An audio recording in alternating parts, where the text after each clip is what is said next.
So let's consider pathological cases.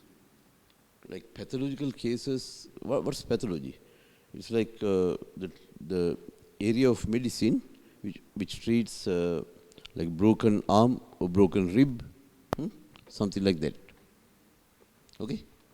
So this is not a like technically you have to use. This is not a technical word that you need to use in differential equations, but sometimes in the case of D operators, you sometimes encounter a situation where you cannot apply the regular D operator formula, right? So you get some weird answers. So that's why I want to name it like pathological case, right? So this happens when the right hand side, this function, contains some part of the complementary function. Like if you take this one for example, we always know that when you have the part of the complementary function in the right hand side, you will always run into problems. So consider this one. Here you can find the complementary function, but we don't have to work for that because we have been doing it over and over again. So I'll write you know how to get it. So this is the complementary function, and you can see that e to the power minus x is part of this complementary function. Now we definitely going to run into problems, right? Look, because of this, we will run into problems because of that. We'll see. Now, if you take particular integral, so you consider the full equation. Now you convert them into D operators, like this is D squared, this is D. Now you can make y the subject. Before that, you need to pull out y, but here necessarily you have to pull it to this side. If you write y in front, it's wrong. Right? It's wrong means this. This is the D operator, sorry. So if you write y this side, you get this one. So you are not allowed to do that. Right?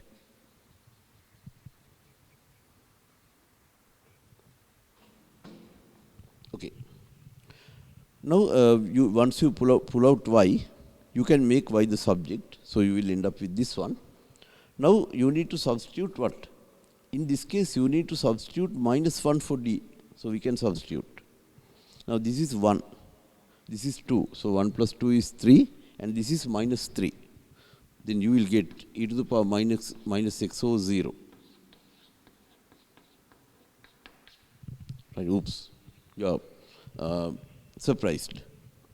Okay, forget about that problem. Probably something is wrong in there. So we'll go for this one. Consider this equation. Again, you can find the complementary function. It's not a big deal. You have been, we all have been doing it in the previous chapters over and over again. So we don't have to worry about that. We know how to find it. So this is the complementary function. Now we'll go for particular integral. Now in this event, this is the equation given. So you convert this into D operators. So you will end up with this one.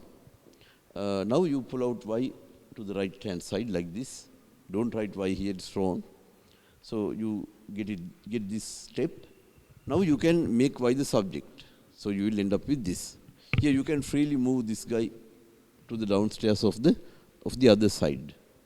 Now you know what to do. This is a function of D squared. So you have to substitute -2 squared for D squared. So this is what you get. So this is not 4. This is -4. So -4 plus 4 is 0. So you get sine 2x over 0.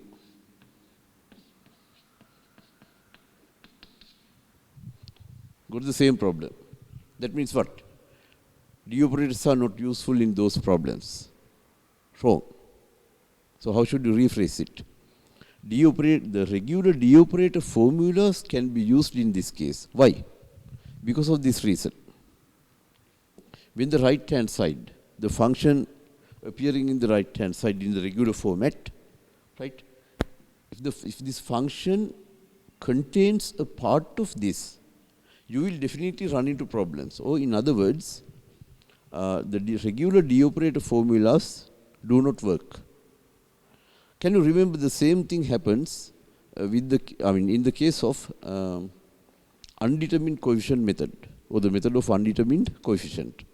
The regular choices do not work when the right hand side contains the part of complementary function.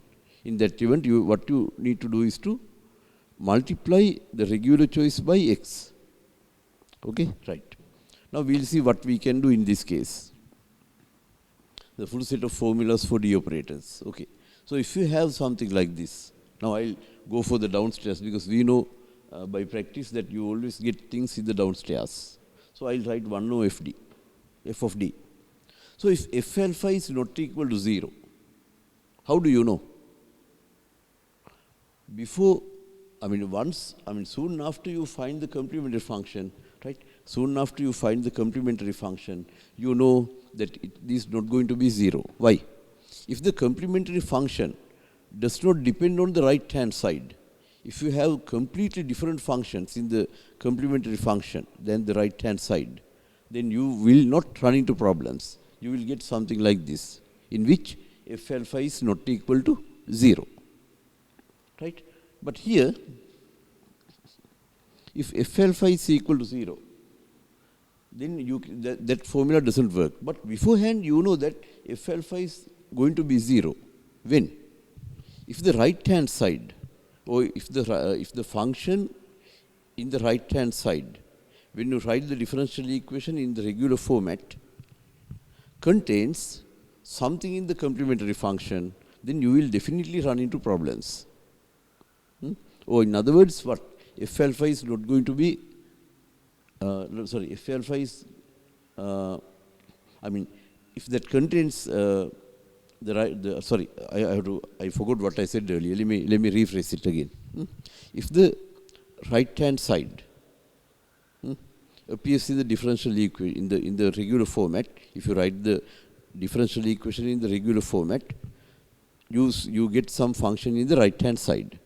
If that function in the right hand side does not contain what you have in the complementary function, you don't have a problem. You can use the regular formula, or beforehand you know that f alpha is non-zero. But if the function in the right hand side, when you write the differential equation in the regular format, contains what you have, some part in the complementary function, then definitely you will run into problems. So beforehand you know that this is not going to work. Or in other words, f alpha is going to be 0 for sure. You know that.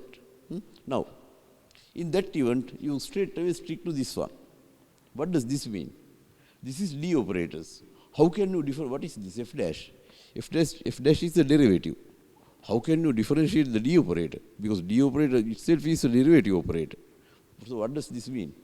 You know, in this case, in the operator theory, because we always deal with operator theory, stuff coming from operator theory. So, we always violate certain stuff, certain basic algebraic things, algebraic principles. Last time, when we deal with D operator formulas, we did weird things, right? Even here, it is like that. You differentiate this with respect to D. It's funny though, right? But you can do it. Say, for example, D squared plus 4. When you differentiate it, you get 2D. When you differentiate D squared plus, like this, D squared plus 3D plus 2. With respect to D, you get 2D plus 3. Likewise, right? So you differentiate this, assuming that it's a variable. Okay. So you do it. You keep it in the downstairs as well, but at the same time you differentiate it with respect to D. Introduce an x. You always do the same thing, right? In the case of the method of undetermined coefficients, you introduce an x in front, right? And then use the regular choice. Here you do the same thing. Introduce an x in front, differentiate it. Then you have e to the power alpha x here. E to the power alpha x is in the operator, but x is sitting outside the operator. Okay? So, in this event, this is what you have to use. Even in this case, Now you know what you do. You get a function of d, you substitute, you apply this formula again. Like, now this is not going to be 0. If it is 0 again, you again differentiate it. Right? Okay, we'll do some examples like that. Now in this case, if the right hand side does not contain any part of the complementary function, you will not run into problems. You can use the regular formula. But if not, like we observed earlier, like here, what you need to do is that you need to differentiate the downstairs with respect to d. So how do you differentiate this one? When you differentiate this with respect to d, you get 2d. This is 0, so you get 2d. Likewise, you do it.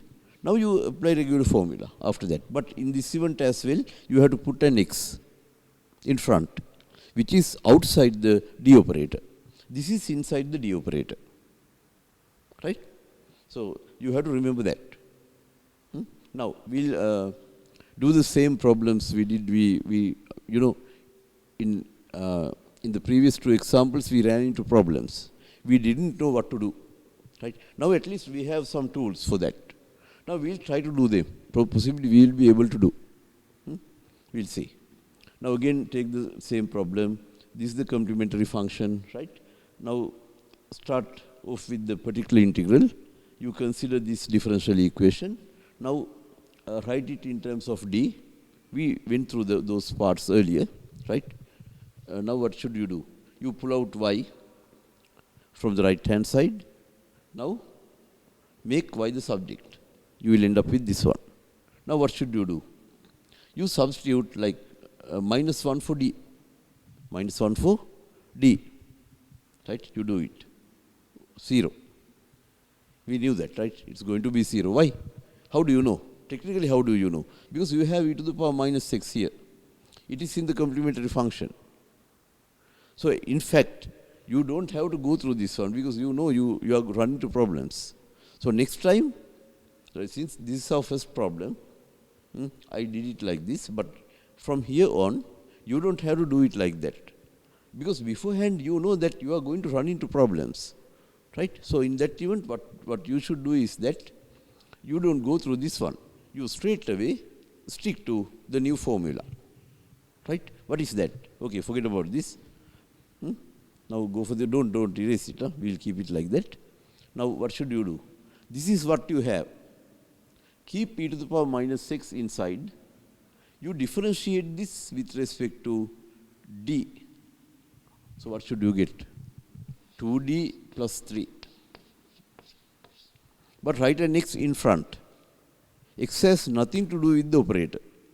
But you need to multiply this answer by x. Now what should you do? Apply the regular formula. Now this is not going to be 0. Why? Plug in -1 for d. 2 times -1 is -2 plus 3. It is 1.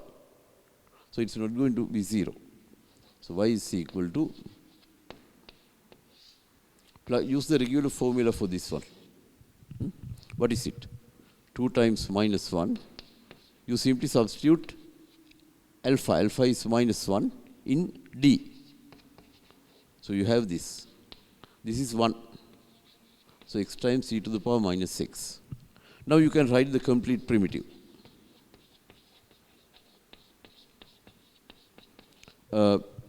Mathematicians call it as the complete primitive.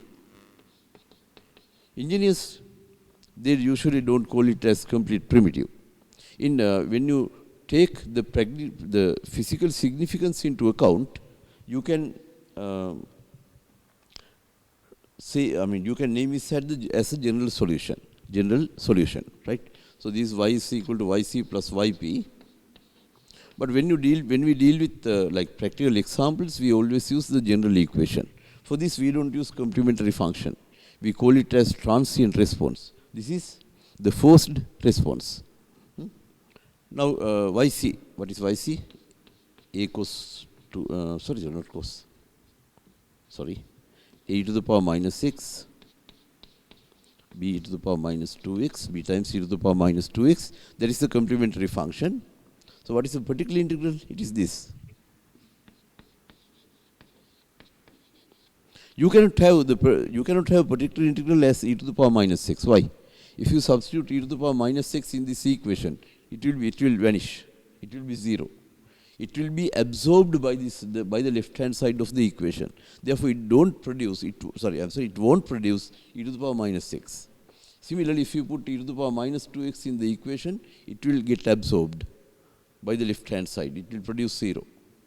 Those are the only two functions in this the left hand side which absorbs these two. It is like the eigenvalue. The second order differential equation is like the second order matrix. Same thing. You can write it like, you can write a differential equation in the form of matrices.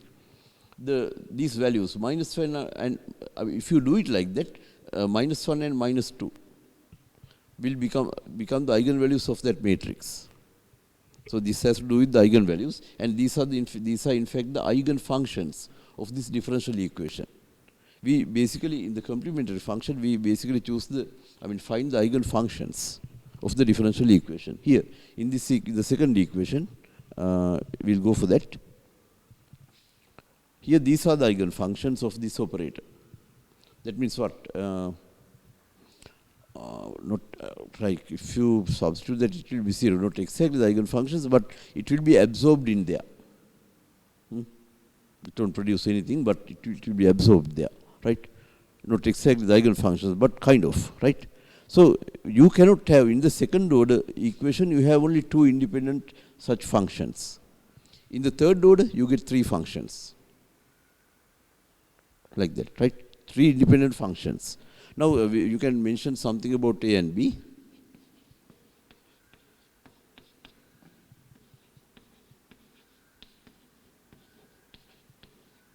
Where A and B are arbitrary constants.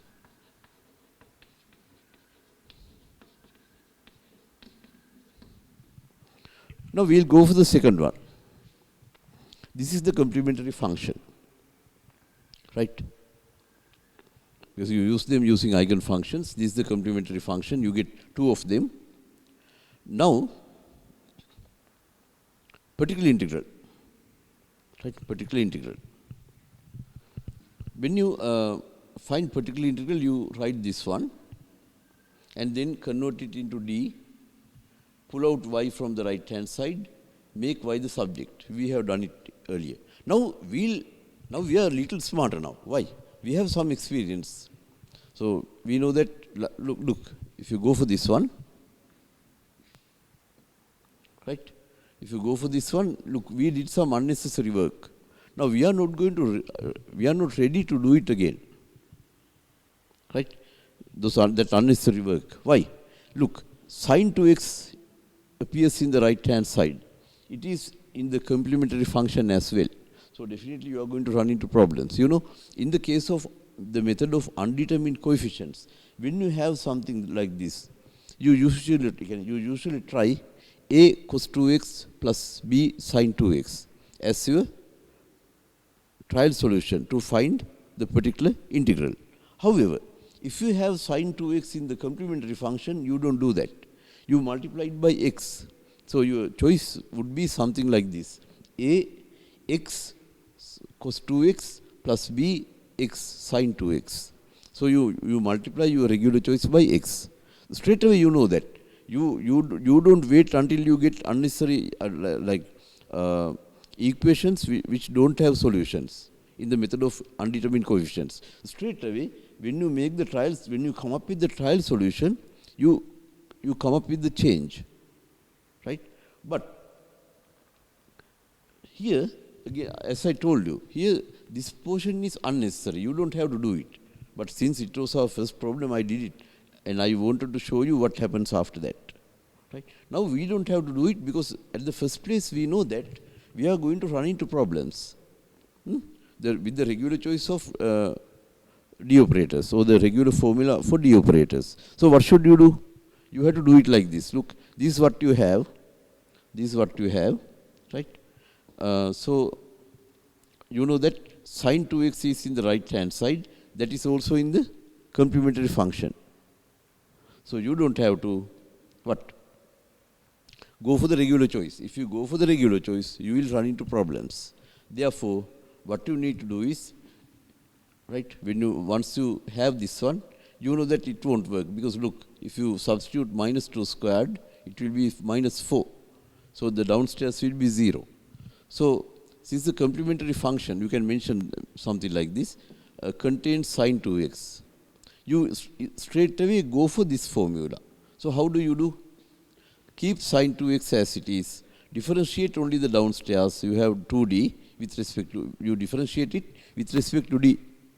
Otherwise, if you differentiate with respect to d, otherwise if you differentiate it, what you get is d cube plus 4d, because you know this is a d operator.